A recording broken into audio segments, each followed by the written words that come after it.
Esta aula é sobre inflação cósmica. Você sabe o que é inflação? Hein? Inflação não é legal. É quando, por exemplo, os preços dos produtos sobem de uma forma descontrolada, né? Nós dizemos que é uma inflação. E às vezes, quando sobem de uma forma mais controlada, nós dizemos que é uma inflação pequena, uma inflação grande, né? Então, existe também um conceito cósmico de inflação. A inflação ocorreu num certo período do universo, logo após o Big Bang, em que o universo cresceu de uma forma extraordinariamente rápida. Isso nós chamamos de inflação cósmica, né? Essa ideia de inflação, ela é bastante interessante, apesar de parecer, num primeiro momento, estranha. No primeiro momento, um pouco... Quando eu ouvi falar da inflação pela primeira vez, eu achei, honestamente, que era conversa de bêbado, porque não é possível fazer uma coisa desse tipo, né? Dizer que a inflação é um crescimento de um fator 10 na potência de 50, quando o universo tinha 10 na potência de menos 37 segundos de idade. Isso é uma coisa realmente bizarra, né? Por que eu estou dando uma aula sobre inflação? Porque, como vocês vão ver, esse conceito, por mais estranho que ele pareça de início, ele é um conceito útil. E por ser um conceito útil, a gente acaba acreditando que esse fenômeno de fato aconteceu, né? Bom, vocês já sabem que existe hoje uma teoria sobre a origem do universo, uma teoria científica. Essa teoria científica está baseada essencialmente na lei de Hubble. A lei de Hubble que mostrou que as galáxias estão se afastando de nós a uma velocidade proporcional à distância, né? A interpretação da lei de Hubble é que não se trata de um fenômeno de privilégio de uma galáxia, né? Se você imaginar que você está em qualquer galáxia do universo e vê o universo se expandindo, como você pode facilmente concluir com um modelo de duas dimensões, um modelo de uma bexiga, no qual você tem diversas galáxias pintadas, qualquer pessoa em uma galáxia, observando as outras, vai observar a lei de Hubble se o universo está em expansão.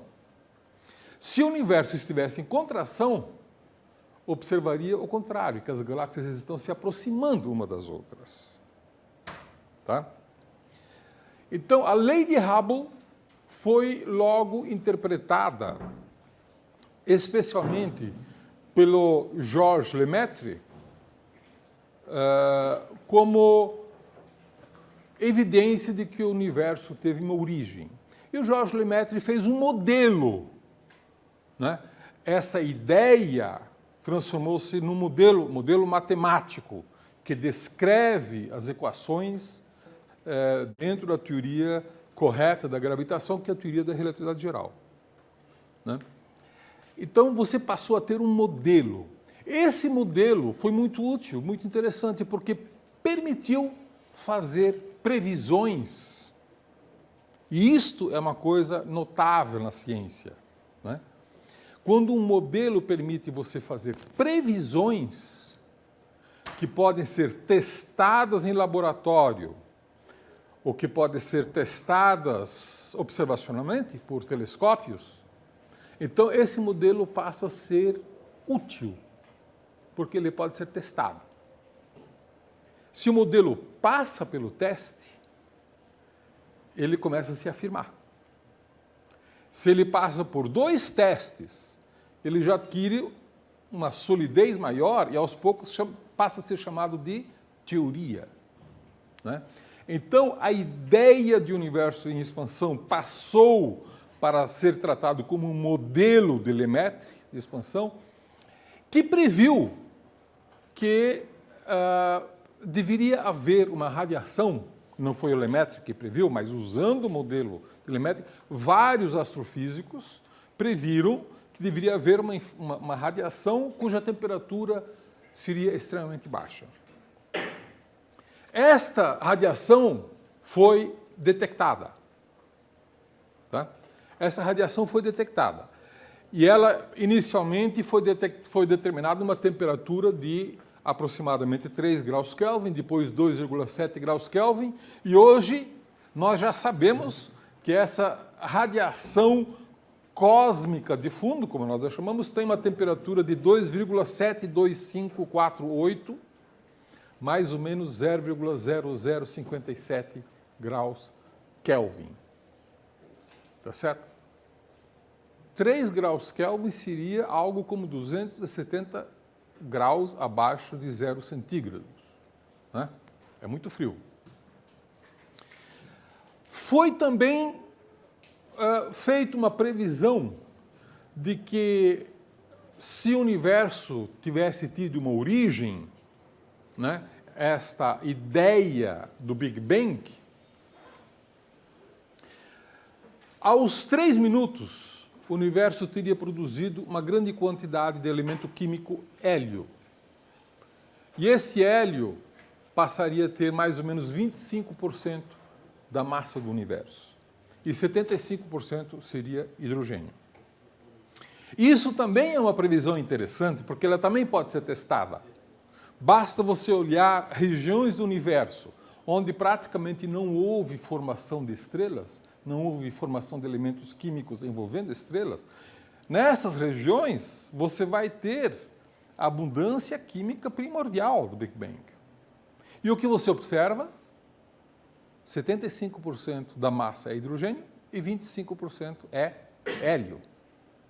Portanto, é mais uma confirmação, eu diria que espetacular, desta ideia modelo Big Bang, de origem do universo. Só que esse modelo agora passa a receber um tratamento de teoria, porque ele se consolidou, né?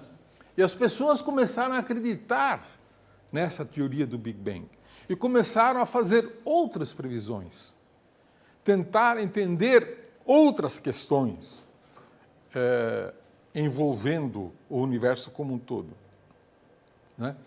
E isso é interessante. Então, passamos, por exemplo, a tentar entender alguns dos problemas e explicar alguns dos problemas que existem no universo em que nós vivemos. Um desses problemas é por que o universo é tão plano quanto ele parece. O que é um universo plano? Na teoria do Big Bang, o universo está em expansão, mas ele é composto de matéria.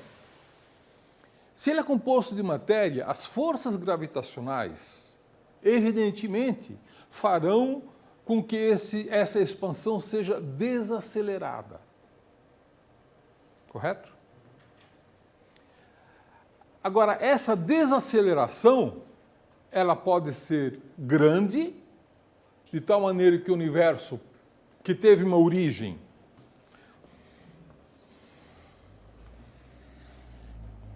vamos supor que aqui nós temos o eixo do tempo e aqui a dimensão espacial do universo, R de t. Então, no tempo igual a 0, nós tivemos o Big Bang, o universo era reduzido aqui a um ponto inicial, uma singularidade. Então, se a quantidade de matéria do universo for muito grande, vai desacelerar ao ponto que a expansão vai ser nula. E, a partir daí, ele vai passar a ser contraído, né? Vai se contrair e pode chegar num grande desastre e, eventualmente, formar um novo Big Bang, um novo universo, o que seria, digamos, uma ideia de um universo cíclico, né? Nós poderíamos imaginar, no entanto, que o universo tem uma densidade de matéria muito baixa. Densidade tal que jamais o universo vai ser totalmente desacelerado. Ele vai se expandir para sempre, né? Então nós teríamos um universo, digamos, desse tipo. E podemos imaginar uma situação intermediária, que é aquela no qual o universo tem uma densidade tal que ele vai se expandir de tal maneira que, quando o tempo tende ao infinito, a velocidade tende a zero. Tá certo? Então, aqui nós teríamos uma densidade de universo de matéria igual a ρ crítico. Tá? Aqui nós teríamos uma densidade maior do que ρ crítico. E aqui uma densidade menor do que ρ crítico.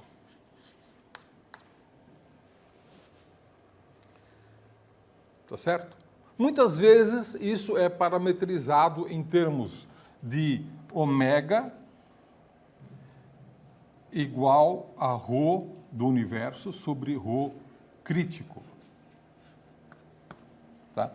Então, se ômega for igual a 1, nós temos um universo que nós chamamos de plano. Se nós tivermos ômega maior do que 1, nós temos um universo fechado.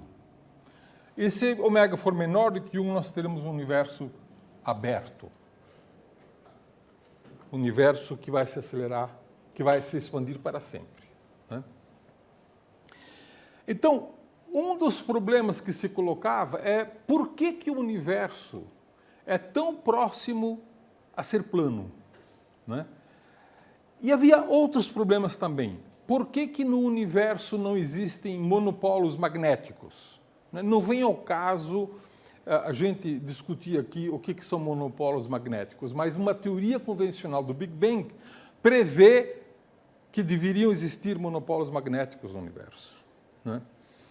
Então, havia alguns problemas conceituais com a teoria do Big Bang.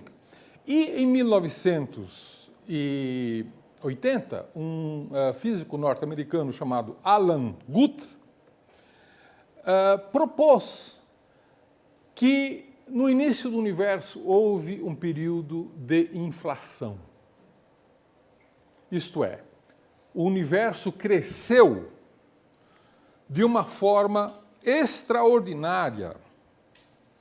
Quando o universo tinha 10 na potência de menos 35 segundos, ele cresceu de 10 na potência de 50 até a idade de 10 a menos 32. Neste intervalo, veja que é um intervalo, estamos falando de 1/trilionésimo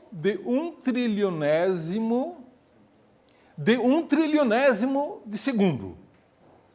Não é isso? Neste período, o universo teria crescido de um fator 10 na potência de 50. O que é um fator 10 na potência de 50? É um número 1 seguido de 50 zeros. Isso é que é inflação, certo? Nada comparável com o que ocorre nos nossos supermercados. É algo extraordinariamente rápido, né? Então, seria um crescimento que fez com que o universo se expandisse logo após o Big Bang, logo após T igual a 0 ou T igual a 10 na potência de menos 43, que é o extremo que a física pode conceber, né?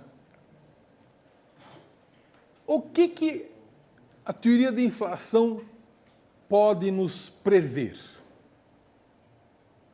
Eu volto a insistir com a ideia de que, se você tiver uma hipótese com a qual você não pode fazer nenhuma previsão, esta hipótese é inútil. Certo? Uma teoria, uma hipótese, tem que ser, poder ser submetida ao método científico. Se ela não puder ser submetida ao método científico, ela é inútil.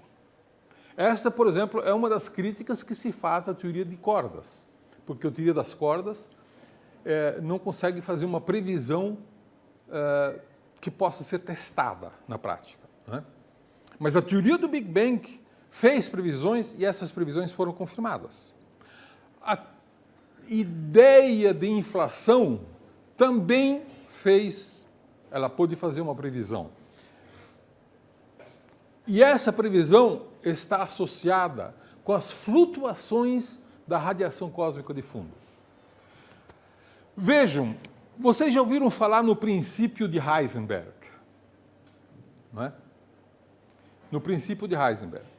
O princípio de Heisenberg afirma que você não pode determinar a posição e a energia de uma partícula a menos de uma certa quantidade. Quer dizer, é totalmente... e isso está na base da mecânica quântica.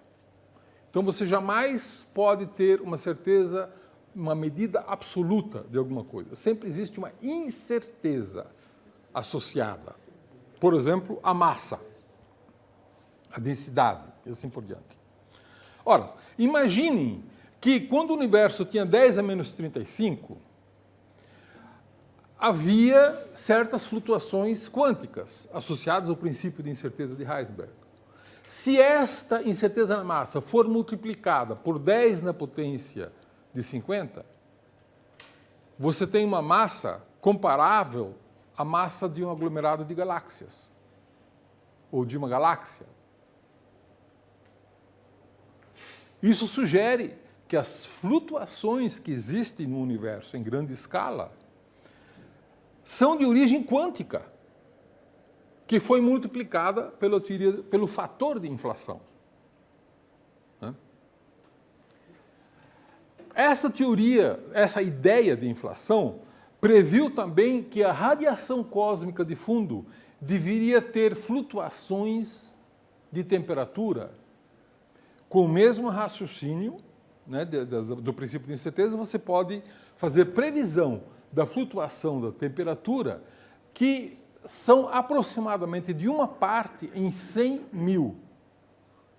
Nós vimos que a temperatura é de 2,7 graus. E as flutuações previstas na distribuição espacial dessa radiação cósmica de fundo seriam de uma parte em 100 mil.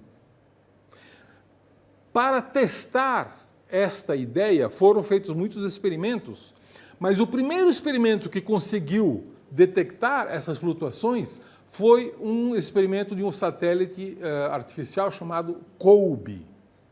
Né? Ele verificou que na radiação cósmica de fundo existem regiões com temperatura um pouquinho acima, outras com temperatura um pouquinho abaixo. Variações de uma parte em 100 mil. Exatamente como previsto pelo modelo de inflação. Portanto, 1-0 para a inflação. Correto? Quer dizer, a inflação conseguiu prever isso. Conseguiu prever quantitativamente qual seria a variação de temperatura disso aqui. Ela prevê também qual é a frequência espacial, qual é o tamanho espacial dessas né, variações da temperatura.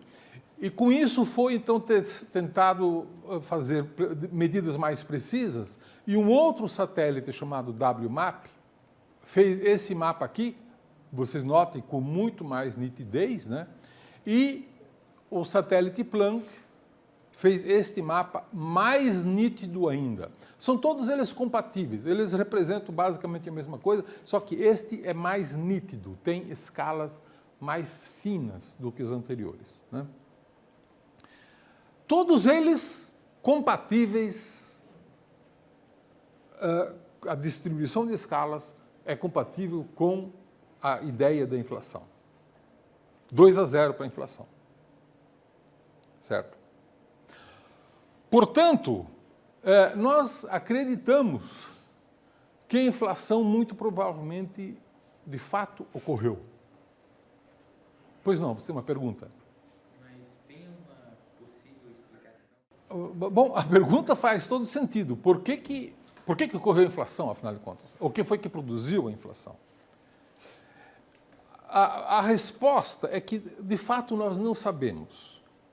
Mas, pelo fato de não sabermos, não invalida a ideia. Vocês vejam que a mecânica quântica, ela nasceu de hipóteses que, à primeira vista, não parecem lógicas. O princípio de Heisenberg não parece lógico.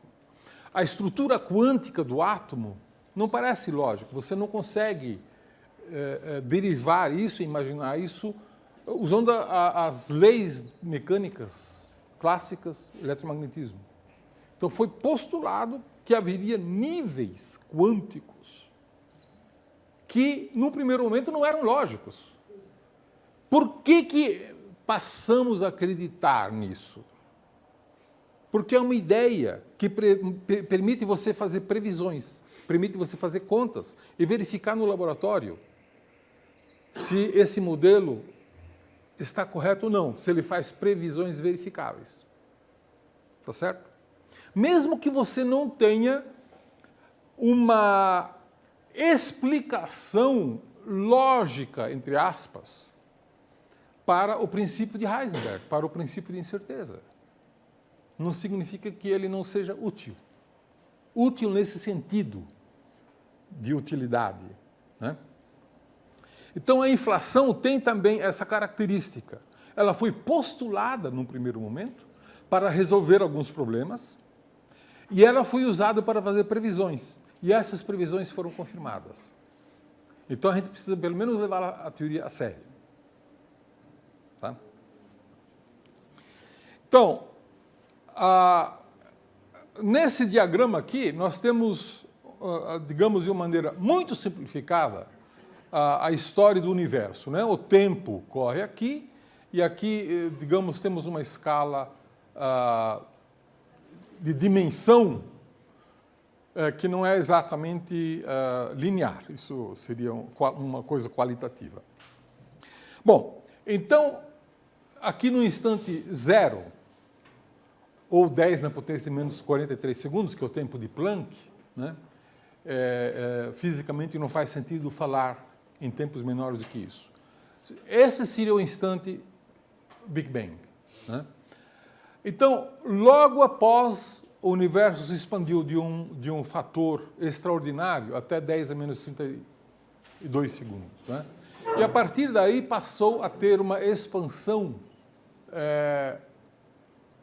mais suave, né? Até hoje. Na verdade, esse fator 10 na potência de 50, se discute se teria sido de fato 10 na potência de 50, ou podia ter sido mais, ou podia ter sido menos, né? Atualmente se pensa que o fator de inflação deve ter sido maior do que 10 na potência de 26. O que é bem diferente de 10 na potência de 50. Mesmo assim, 1 seguido de 26 zeros é um fator extraordinariamente grande, né? Vejo que um fator linear de 10 na potência de 26 significa que o volume cresceu de um fator 10 na potência de 78, porque vai ao cubo com raio. 10 na potência de 78 é 1 seguido de 78 zeros. Esse é o fator que o volume do universo cresceu em 10 na potência de menos 32 segundos. Tá? Bom, esta é um outro diagrama um pouco mais detalhado, né, em que você tem aqui o Big Bang, né, o 10 na potência de menos 44 até 10 a menos 37 segundos, e aqui então teria ocorrido a inflação, né? E essas minhocas e símbolos significam o que foi criado nessas etapas consecutivas, e cada um desses símbolos está interpretado aqui, né? Então, por exemplo, um Q significa um quark, né? Um E significa um elétron, um N significa um neutrino, né? Então, quando o universo tinha 10 na potência de menos 10 segundos, já havia elétrons, já havia quarks, já havia muons, né? Mas não havia prótons, não havia nêutrons, não havia baryons, que foram criados quando o universo tinha uma fração de segundos, né? Aí, então, os quarks se uniram, formando prótons, nêutrons, e esses nêutrons e prótons formaram hélio e hidrogênio quando o universo tinha 3 minutos, né? Após 300 mil anos, a radiação cósmica de fundo se desacoplou da matéria, a radiação, o campo de radiação desacoplou da matéria. E aí o universo tornou-se transparente e os átomos, então, puderam se recombinar. Prótons e elétrons passaram a se ligar, formando átomos de hidrogênio, que até então não existia átomos, existia núcleos, mas não átomos, né? Então, isso aconteceu após o desacoplamento. E o desacoplamento foi quando o universo tinha aproximadamente 380 mil anos. As primeiras estrelas só se formaram quando o universo tinha cerca de 1 bilhão de anos. Nessa região se formaram as estrelas, as nebulosas e as primeiras galáxias, né? E, finalmente, hoje nós temos buracos negros, gente pensando e outras coisas, né?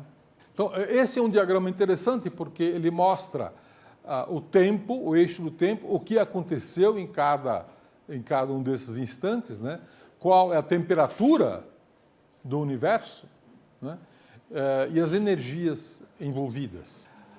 Então, apenas para concluir, a ideia de inflação é uma ideia que parece um coelho tirado da cartola, não é? Como outras coisas na ciência pareceram coelhos tirados da cartola. Mas, quando esse coelho é útil, a gente passa a adotá-lo. Não é isso? Com a inflação você pode fazer previsões, e essas previsões confirmam a ideia de inflação, né? Então, é curioso que, ao medir a radiação cósmica de fundo, você, de uma certa maneira,